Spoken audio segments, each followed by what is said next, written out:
qamarraa fakkeenyaaf yoo dhiqatan barni baate akkasuma hiyyummaanis yoo tattaafatan ni darate jaada keenya hawaan naadamna. Egaa daawwattootaa fi kabajamtoota kiyyaa jalqabarraa hanga xumuraa viidiyoo kana faana turaa isiniin jedha. Warroonni haaraa taatan subscribe godhaa, laayikii godhaa, sheerii godhaa. Jajjabeessaa isiniin jedha chaanala kanaa. Egaa nyaata ajaa'ibaa, nyaata salphaa mana keessan keessatti salphamatti daddaftanii hojjetattanii karaa hojii keessanii deemtanii nyaanni kun ammallee ijoollee barattootaatiif ni ta'a jechuudha. Egaa isin hanga jalqabarraa hanga xumuratti viidiyoo kana daawwadhaan isin jedha. Nyaanni kun maalinni yoo jettan ani boodarratti immoo isiniif ibsa jechuudha. Maal akka ta'e isiniif ibsaa deema jechuudha. Maqaa isaallee isiniif ibsaa deema viidiyoo keessatti daawwadhaa isin jenna. Daawwattoota fi kabajamtoota kiyya daranumaan itti fufaa isin jedha. Assalamu alaikum warahmatullahi wabarakatuh. Daawwattoota fi kabajamtoota kiyya akkam jirtu? Nagaa jirtu? Fayyaa keessanii jabaattu? Alhamdulillah nagarallee nagaa isin jedha. Egaa daawwattoota fi kabajamtoota kiyya sa'aadun maal qabattee dhufte jechuun keessanii oolamu.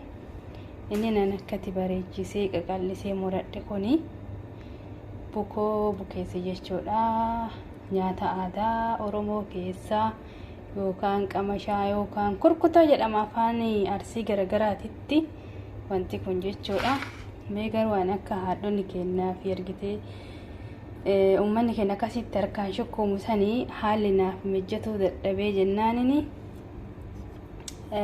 akkanumatti mummuree akkanumatti sirreeffataa jira jechuudha. Akkuma yookaan faxaayira hojjennu sanitti addaan oofe jechuudha. Dura addaan oofe ka'ee egasii albeedhaan akkatti muree jechuudha. Nyaanni akkanaa kun immoo daddafee nyaata namaa dhufu. Nyaanni kun subii ganama ciree ganamallee hin nyaadhama. Dhadhaa mana keessaa qabaatte taanan akkanatti daddaftee jechuudha. Bukeessitee bukoo kana bukeessitee marqaan feeluudhaaf yookaan duqeetii keessaa baasa jettee sin dhibu. Isa kana akkanumatti daddaftee sooqiddeetti dabalta dursoo kanama kana natti toletumaan viidiyoo waraabee hanga jalqaba isaa nu agarsiisee yoo naan jettanii jalqaba isaa isiniif argisiisa guyyaa biraa jechuudha. Amma kun ka qophaa'e duqeetii maan qicadhee sooqiddeetti dabalaa, zayitii xiqqootti dabalaa, achi boodan shokkuma jechuudha. Qabeetiin shokkuma yoo inni jajjabaatee tiniin jedhee akkanumatti yooma san jechuudha. Yooma san qadaaduun hin jiru, bukeessuun hin jiru. Yooma san akkanumatti bal'isa jechuudha. Akkuma amma bal'ise kanatti nan bal'isa. Bal'isee egaa ka'ee albeedhaan muree jechuudha. Nama albeedhaan muree kanneen isin agartan kana albeedhaan muree hin fakkaatu. Akka nyaata biyya kanatti diraqoota qamashaa jedhama. Bakka waa hedduu afaan isaa kurkutollee jedhamee ni yaamama. Isa kana amma bishaan danfisaa jira. Bishaan danfatti naqoodha jechuudha. Har'a waan ajaa'ibaa hojjechuudhaaf dhufee. Egaa nyaanni kun nyaata bareedaadha. Maaliif hamma baay'een natti tolee jira jechuudha. Egaa ilaalame hin fakkaatamu kurkutoo bareedaa, kurkutoo manatsaa fakkaata jechuudha. Egaa viidiyoo laayikii, subscribe, sheerii godhuudhaan na bira dhaabbadhaan isiniin jedha.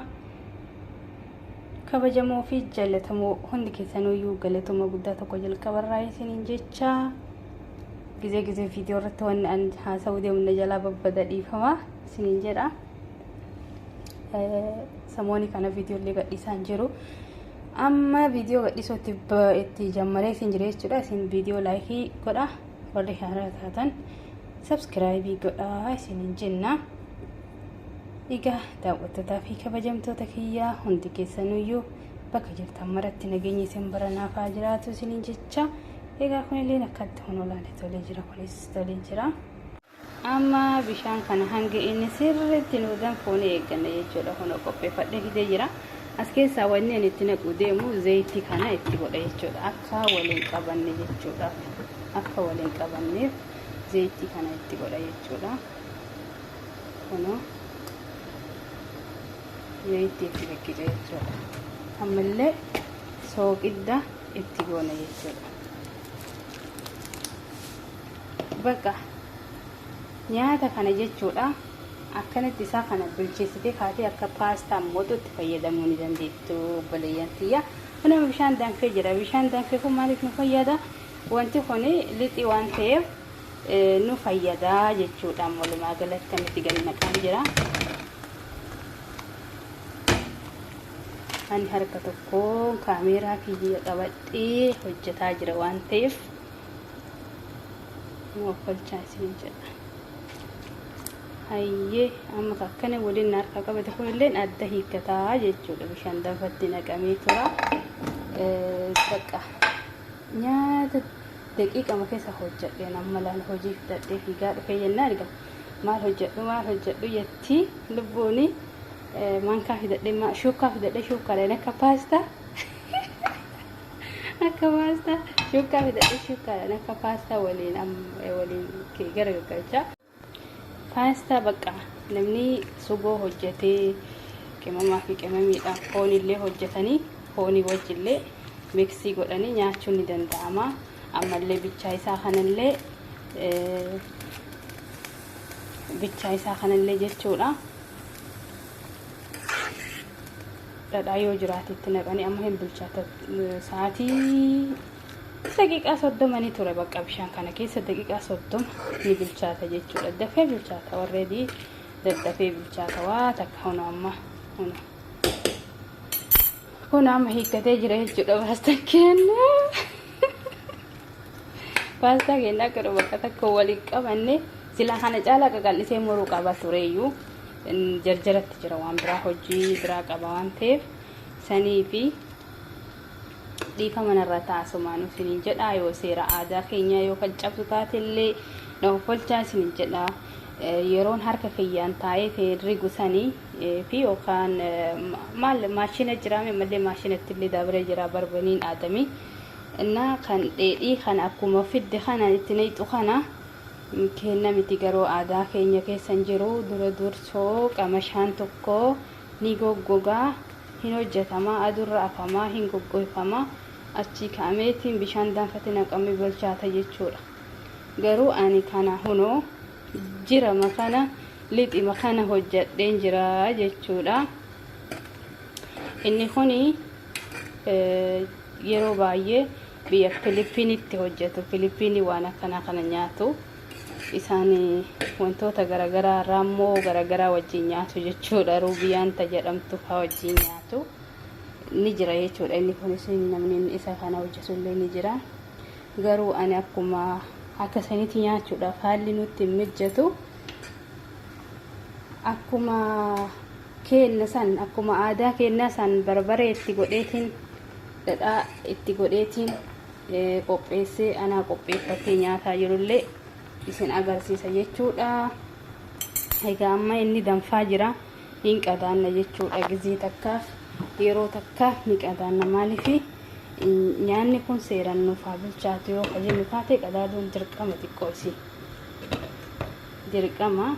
Bishaan kana booddee irratti keessallee gannaquu dandeenya. Irraa jalaa dhimbifnee faana bishaan ibidda jala qannasi gooneeti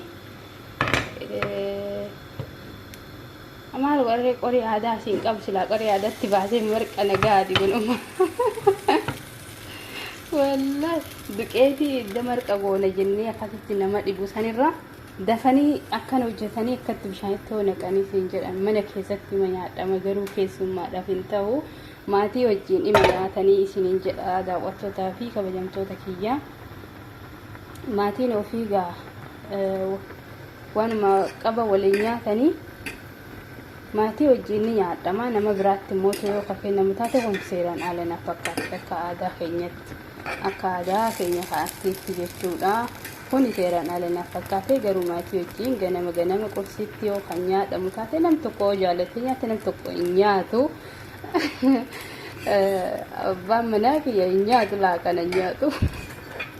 Wallahi qamashaa dursan baree namni qamashaa dursan baree kana amma namni wajjin nyaatu hin jiru. Numatu amma itti mooyaa baase malee jechuudha. Kana mooyaa kenna kuni mooyaa dabalataati jechuudha. Sanis nam beeka sanis inshallah abdii rabbi gaafa tokko gaafa haalli naa mijjatee bakka tokko gattaa'ee akkasitti buqqoo liphii san akkasitti qamashaa san harka kiyyarratti shukkuumee rigee harka qallaan amma akkatti albeedhaan mure kana haati kenna duraan akkatti harkaan boosti harkaan kan amma albeedhaan mure kana isiin harka isii kanarratti bu'a harka isii kanarratti kan bu'amee kuntaala meeqaatama akkasitti afama jechuudha ala akkasitti hojjeta wallaahi humna jechuun humna ajaa'ibaa jettuun eessarraa hojjeta malee duqeetii osoo hin taane nama irraa hojjetu kun duqeetidha duqeetii osoo hin taane qamadirraa hojjetama qamadii adirraa jechuudha egaa namni hin beekne hin jirtu garbuun illee akkasuma hojii qabaa qamadiinis akkasuma hojii qabaa akka naannoo keenyatti jechuudha egaa daawwattootaa fi kabajamtoota kiyyaa ciree ganamaa jechuudha kan hojjetaa jiru kuni yaa xiqqishoo hojjedha jedheen ture yaa naarkaa heddummaate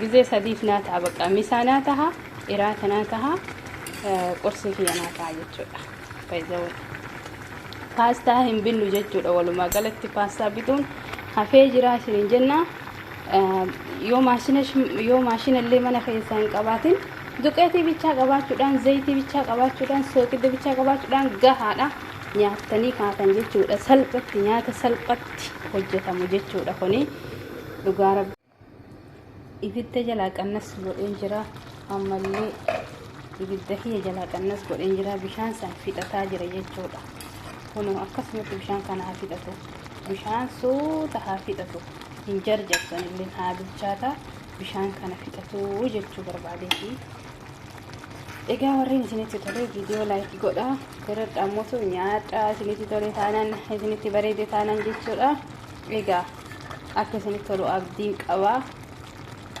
nyaata daddafitti namaaf qophaa'uu jechuun barbaada kan nama cinquu miti kan nama dararuu miti amma qaqqadaaduun isaa kun ittuma deddeebiitiin qaqqadaada jechuudha sirreessitumaan man qaqqadaada yaa sababni isaa maal fire nyaanni kun sirriitti bilchaatee nuuf haa ba'u akka aadaa keenyatti okkotee keessatti bilcheeffama okkotee keessatti bilcheeffama akka gaariitti urgaa'ee bahaa jechuudha nuti amma sabani keenya fidee jira haawun distii qabna nuti distiitti bilcheessaa jirra akkas isinii jenna distiin bakka hunda jirti jechuudha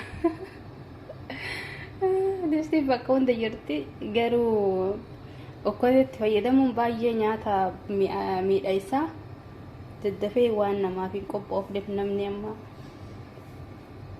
kanatti garagalee malee jechuu barbaadeeti amma irra deddeebine kana qaqqadaaduun kun nuuf miidhaysaa jechuu walumaa galatti nuuf tolcha jechuudha nyaata kana nuuf miidhaysaa jechuudha akka hafuurri bukoo akka hin dhoofne akka wanni tokko hin dhoofne ni bareeda jechuudha hafuurri isaa urgaa'eetiin bahaa jechuudha kanaafuu nafaana tura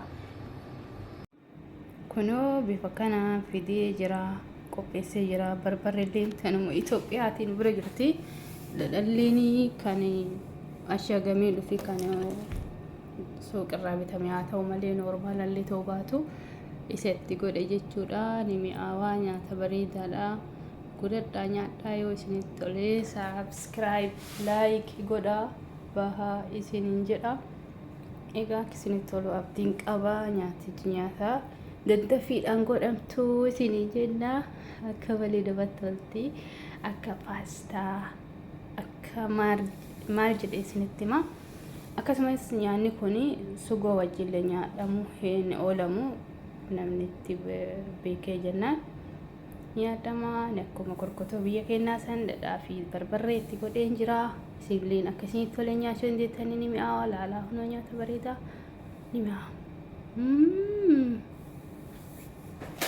ani kaameramaan illee ana silaa isinitti argisiisa nyaatichi nyaata bareedaadha isiniin jedha godhadhaa nyaadhaa warri isin tolee laayikii sabskraayibii sheerii nuuf godhaa isiniin jenna gizee hundumaa keessanitti dhammannu kana jechuudha ayya daawwattoota fi kabajamtoota kiyyaa nagaannaa tura baay baay isin jaaladhaa hedduu isin kabajaa isin jedha kotta nyaannu isiniin jedha samaaniyyuu affeeramtanii jirtu gaafa biyya galee viidiyoo bahee isinii nyaadha isinii hojjedha باي باي نقان ترى.